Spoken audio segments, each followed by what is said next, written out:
Hi friends, आप सभी का फिर से एक नई वीडियो पर स्वागत है। फ्रेंड्स, आज के इस वीडियो के माध्यम से कक्षा 10 के बच्चों के लिए सब्जेक्ट संस्कृत का मैं यहाँ पे एक बहुत ही अच्छा मॉडल पेपर लेके आ चुका हूँ। और ये जो मॉडल पेपर है प्री बोर्ड परीक्षा 2022 का ये ओरिजिनल पेपर है, ठीक ना। तो जिन बच्चों का संस्कृत का पेपर है वो बच्चे क्या करेंगे, इस पेपर को अच्छे से तैयार कर लेंगे, क्योंकि इस पेपर में से आपका 50% यही आएगा, सेम टू सेम, ठीक ना। तो ये पेपर जो है बहुत ज़्यादा मोस्ट इंपॉर्टेंट है। और इस पेपर का मैं बताने वाला हूँ कि कौन से पेपर में कौन से सेक्शन में किस तरीके से किया जाता है। आज की इस वीडियो के माध्यम से आप सभी को पता लग जाएगा। तो वीडियो काफ़ी ज़्यादा मोस्ट इंपॉर्टेंट है, वीडियो में शुरू से एंड तक बने रहना। उसके पहले वीडियो को लाइक कर देना, चैनल पर पहली बार जुड़ चुके हैं तो चैनल को सब्सक्राइब करके साथ में सारे बेल आइकन भी प्रेस कर देना। चलिए आज की इस धमाकेदार वीडियो को बिना किसी देरी की स्टार्ट करते हैं। सबसे पहले मैं आप सभी को बता दूँ कि इस चैनल पे तरह तरह के मॉडल पेपर और तरह तरह के वायरल प्रश्न सॉल्यूशन के साथ करवाए जाते हैं, और इसका भी मैं यहाँ पे सॉल्यूशन लेके आऊँगा। तो अगर आप चाहते हैं सॉल्यूशन लेके आना तो वीडियो को एक बार शेयर कर देना अपने दोस्तों में, ठीक ना, अगर इसका सॉल्यूशन चाहते हैं तो। ठीक, चलिए अब सबसे पहले आपका जो पेपर मिलेगा सेम टू सेम इस तरह का मिलेगा, ठीक ना। करना क्या होगा, उसमें आपका रोल नंबर लिखना होता है, नाम लिखना होता है, और यहाँ पे आपका कोड लिखा होता है। यहाँ पे आपका सन लिखा होगा और यहाँ पे सब्जेक्ट लिखा होगा, और यहाँ पे आपका पूर्णांक होगा 70 नंबर का। समय आपका रहेगा 3 घंटे 15 मिनट, और 15 मिनट का जो आपका टाइम मिलता है पेपर पढ़ने का टाइम मिलता है। और यहाँ पे कुछ दिशा निर्देश दिए गए होते हैं, जो कि यहाँ पे बताया जा रहा है कि प्रारंभ में 15 मिनट परीक्षार्थियों को प्रश्न पढ़ने के लिए निर्धारित दिए गए हैं। और इस प्रश्न पत्र में जितने भी खंड हैं, ठीक ना, वो भी खंड आपको बताए जाएंगे, और उस सभी के खंड के सामने, सभी प्रश्न के सामने उनके अंक भी निर्धारित होंगे। तो चलिए यहाँ पे देखो नोट जो लिखा गया कि सभी प्रश्न करना अनिवार्य है। देखो सबसे पहला क्वेश्चन क्या पूछा जा रहा है कि निम्नलिखित गद्यांशों में से किसी एक गद्यांश का हिंदी में ससंदर्भ अनुवाद लिखिए, ठीक ना। तो देखो दो आपसे गद्यांश दिए जाएंगे, पूछे जाएंगे। दोनों गद्यांशों में से किसी एक गद्यांश को संदर्भ लिखना है, प्रसंग लिखना है, और उसका हिंदी में अनुवाद कर देना है। आप आसानी से 8 नंबर स्कोर कर जाओगे, आसान होता है, ठीक ना। इसका मैं एक अलग से वीडियो लेकर आऊँगा और उसका सलूशन बताऊँगा किस तरीके से बोर्ड के पेपर में कॉपी लिखना होता है, ठीक ना, और क्या क्या चीज़ें सावधानियाँ बरतनी होती है, सारी चीज़ों का डिटेल्स मैं उस वीडियो के माध्यम से बताऊँगा। चलिए अगला क्वेश्चन कि 3 आपसे पाठ के नाम पूछे जाते हैं और उन पाठों का सारांश लिखना होता है। जैसे यहाँ पे बोला गया कि विश्व कवि रविंद्र, इस पाठ का सारांश लिखना होता है 10 लाइन में। लोकमान्य तिलक, इस पाठ का सारांश लिखना होता है, 4 नंबर मिलेगा। दीनबंधु ज्योतिबा फुले, इस पाठ का क्या होता है, सारांश लिखना होता है, ठीक ना। 5 लाइन या 8 लाइन लिख दोगे, आपका 4 नंबर मिल जाएगा। अब देखो अगला क्वेश्चन जो 3rd नंबर आता है कि निम्नलिखित श्लोकों में से किसी एक की संदर्भ हिंदी में व्याख्या करिए। एक श्लोक आता है, एक पद्यांश आता है, एक श्लोक आता है। श्लोक का करना क्या होता है, संदर्भ, प्रसंग और हिंदी में अनुवाद कर दो, आपका 5 नंबर मिल जाएगा।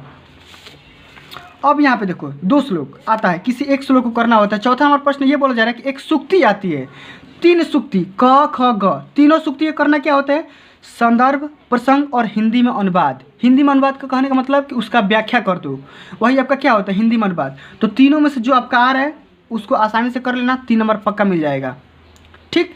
अब देखो अगला क्वेश्चन जो कि पूछा जाता है कि निम्नलिखित में से किसी एक श्लोक का अर्थ संस्कृत में लिखिए। 2 श्लोक दिए गए हैं, इन दोनों श्लोक का अर्थ संस्कृत में ही लिखना है। किस में लिखना है, हिंदी में नहीं। हिंदी में लिखोगे तो गड़बड़ा जाओगे, नंबर नहीं मिलेगा। संस्कृत में लिखना है, ठीक ना, दोनों को। अब देखो अगला क्वेश्चन, 3 पार्ट से चरित्र चित्रण दिए जाएंगे और किसी एक पात्र का आपको चरित्र चित्रण करना है, ठीक। अगला क्वेश्चन जो कि निम्नलिखित में से किन्हीं 2 प्रश्नों के उत्तर संस्कृत में देना है, ठीक। शंखचूड़ क आसीत, ठीक। देखो 3 क्वेश्चन दिया गया और तीनों क्वेश्चन को उत्तर संस्कृत में ही देना है, हिंदी में नहीं, संस्कृत में देना है। अब देखो व्याकरण से जो क्वेश्चन पूछा गया कि इक प्रत्याहार के वर्ड हैं, 4 ऑप्शन दिए गए हैं, 4 ऑप्शन में से कोई एक ऑप्शन सही है, एक ऑप्शन को चूज करके अपने उत्तर पुस्तिका में लिख देना। चलो अगला क्वेश्चन कि निम्नलिखित में से किसी एक वर्ड का उच्चारण स्थान लिखिए। ब का, र का, ग का, द का।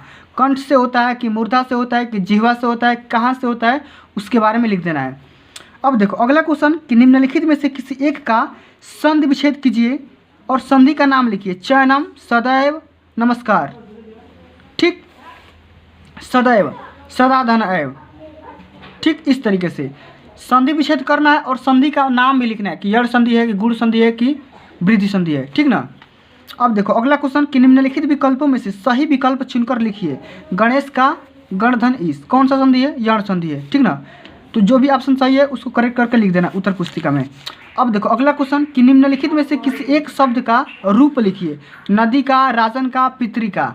और रूप लिखना है तो किस विभक्ति में और किस वचन में, ठीक ना, लिखना है। तो तृतीय विभक्ति में, चतुर्थ विभक्ति में, ठीक ना, जो जिस बहुवचन में आपका से पूछा जाए उस वचन में लिख देना। अगला क्वेश्चन कि निम्नलिखित विकल्पों में से सही विकल्प चुनकर लिखिए। वार्डे किस विभक्ति एवं वचन का रूप है? वार्डे किस विभक्ति एवं वचन का रूप है? तो जो भी आपकी विभक्ति है, वचन है, इसको पहचान करके अपने उत्तर पुस्तिका में लिख देना, आसानी से नंबर मिल जाएंगे। सारे के सारे चीज़ों का डिटेल्स मैं करवाऊंगा, परेशान मत हो जाना, ठीक ना। पहले आप पेपर अच्छे से समझ लो, पेपर का एनालिसिस देख लो किस तरीका का पेपर आता है बोर्ड के पेपर में। निम्नलिखित में से किसी एक धातु का रूप लिखिए। या धातु, भू धातु। तो या धातु को लिखना है लोट लकार, मध्यम पुरुष और सभी वचन, प्रथम पुरुष, सेकंड पुरुष और बहुवचन, ठीक ना। अब देखो अगला क्वेश्चन कि निम्नलिखित समासिक पदों में से किसी एक पद का समास विग्रह कीजिए और समास का नाम भी लिखिए। प्रत्येकम, पंचवटी, दशानन, अकंठ्य। निम्नलिखित रेखांकित पदों में से किसी एक के विभक्ति का निर्देश दीजिए। एक के विभक्ति का निर्देश करना है, ठीक ना। अब देखो अगला क्वेश्चन कि निम्नलिखित में से धातु एवं प्रत्यय लिखिए। धातु और प्रत्यय, पठितम, नत्वा, गमनीय। तीनों में से क्या करना है? तीनों को लिख देना है। अगला क्वेश्चन कि निम्नलिखित में से किसी एक के वाच्य का वाच्य परिवर्तन करिए। 4 दिए गए हैं, नहीं 3 दिए गए हैं, तीनों में से क्या करना है? एक को वाच्य परिवर्तन करना है। और देखो सबसे आसान जो होता है आपका, निम्नलिखित वाक्यों का संस्कृत में वाक्य प्रयोग करिए। संस्कृत में वाक्य प्रयोग करना है किसका? तो सभी करना है, ठीक। अब अगला क्वेश्चन पूछा जाता है संस्कृत में 8 वाक्य निबंध लिखिए। सदाचार पे, संस्कृत भाषा महत्वम, सत्संगति, अनुशासनम। अनुशासन के बारे में, सदाचार के बारे में, संस्कृत भाषा महत्वम, संस्कृत भाषा के महत्व के बारे में 8 लाइन में निबंध आपको लिख देना है। अब यहाँ पे देखो किन्हीं 4 का संस्कृत वाक्यों में प्रयोग लिखिए। पुस्तकेन का, खदितुम का, हत्वा का, पठेत का, जो भी आपको आ रहा है उसका यूज करना है। 4 शब्द बनाना है, ठीक ना। 4 शब्दों से किसी एक शब्द का निर्माण कर देना है। इस तरीके से आपको पेपर यहाँ पे समझना है और उसके बाद हल करना है। बहुत से बच्चे क्या करेंगे, सबका हल कर देंगे। सबका हल करोगे तो एग्जामिनर अधिक नंबर थोड़ी ना दे देगा, आपको अधिक नंबर नहीं मिलेगा, आपका टाइम वेस्ट होगा, ठीक ना। तो फ्रेंड्स आज के लिए बस इतना ही। ये वीडियो आपको अच्छी लगी होगी, हेल्पफुल लगी होगी तो वीडियो को लाइक करना, ज़्यादा से ज़्यादा शेयर करना, ताकि मैं इसका सलूशन जल्दी जल्दी लेके आ चुकूँ, ठीक ना। तो फ्रेंड्स ये वीडियो आपको अच्छी लगी होगी, हेल्पफुल लगी तो वीडियो को ज़्यादा से ज़्यादा लाइक करना, शेयर करना। मिलते हैं अगली वीडियो में, तब तक के लिए जय हिंद, जय भारत, वंदे मातरम।